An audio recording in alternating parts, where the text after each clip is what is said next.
प्रभु यीशु के पवित्र और मीठे नाम में आप सभी को जय मसीह की। आज हम पवित्र शास्त्र की एक ऐसी शिक्षा पर मनन करेंगे जो हमारे रिश्तों, हमारे दिल और हमारे आत्मिक जीवन को बदल सकती है। ये शिक्षा मिलती है मत्ती रचित सुसमाचार 18:21-35 में। एक दिन पतरस प्रभु यीशु के पास आया। उसने एक बहुत ही व्यावहारिक प्रश्न पूछा, प्रभु, यदि मेरा भाई मेरे विरुद्ध अपराध करता रहे तो मैं उसे कितनी बार क्षमा करूं?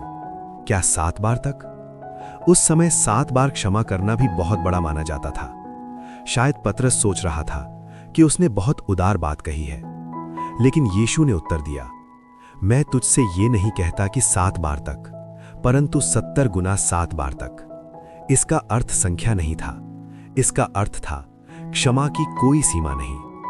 फिर यीशु ने एक दृष्टांत सुनाया। एक राजा था जो अपने दासों से हिसाब लेने लगा। एक दास उसके सामने लाया गया जिस पर लाखों का कर्ज था। वो इतना बड़ा कर्ज था कि वो कभी चुका नहीं सकता था। राजा ने आदेश दिया कि उसे और उसके परिवार को बेच दिया जाए। दास घुटनों पर गिर पड़ा। उसने कहा, स्वामी, धैर्य रखिए, मैं सब चुका दूंगा। राजा का हृदय पिघल गया। उसने न केवल समय दिया बल्कि पूरा कर्ज माफ कर दिया। सोचिए, जिस व्यक्ति पर इतना बड़ा कर्ज था उसे पूरी तरह क्षमा कर दिया गया। लेकिन वही दास बाहर गया और उसे एक दूसरा दास मिला जिस पर उसका बहुत छोटा कर्ज था। उसने उसका गला पकड़ लिया और कहा, जो मेरा देना है चुका दे। दूसरा दास भी गिर पड़ा। वो भी बोला, धैर्य रखिए, मैं चुका दूंगा। लेकिन उसने उसे क्षमा नहीं किया, उसे जेल में डलवा दिया। जब राजा को यह बात पता चली तो वो क्रोधित हुआ। उसने उस पहले दास को बुलाया और कहा, हे दुष्ट दास, मैंने तेरा सारा कर्ज इसलिए माफ किया कि तूने मुझसे विनती की थी। क्या तुझे अपने साथी दास पर दया नहीं करनी चाहिए थी? फिर उसने उसे दंडित किया। ये दृष्टांत हमें क्या सिखाता है? हम सब परमेश्वर के सामने बड़े कर्जदार हैं।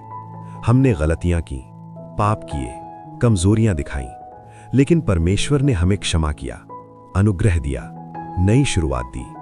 अगर हमें इतना बड़ा अनुग्रह मिला है तो क्या हमें दूसरों को क्षमा नहीं करना चाहिए? क्षमा करना आसान नहीं होता।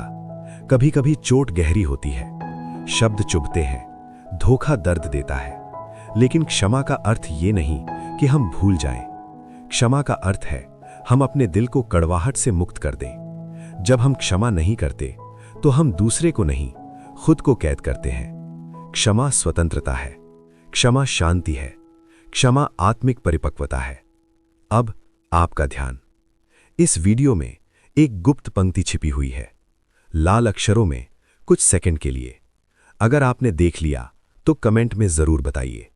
और याद रखिए, जितनी बड़ी क्षमा हमें मिली है उतनी ही बड़ी क्षमा हमें देनी चाहिए।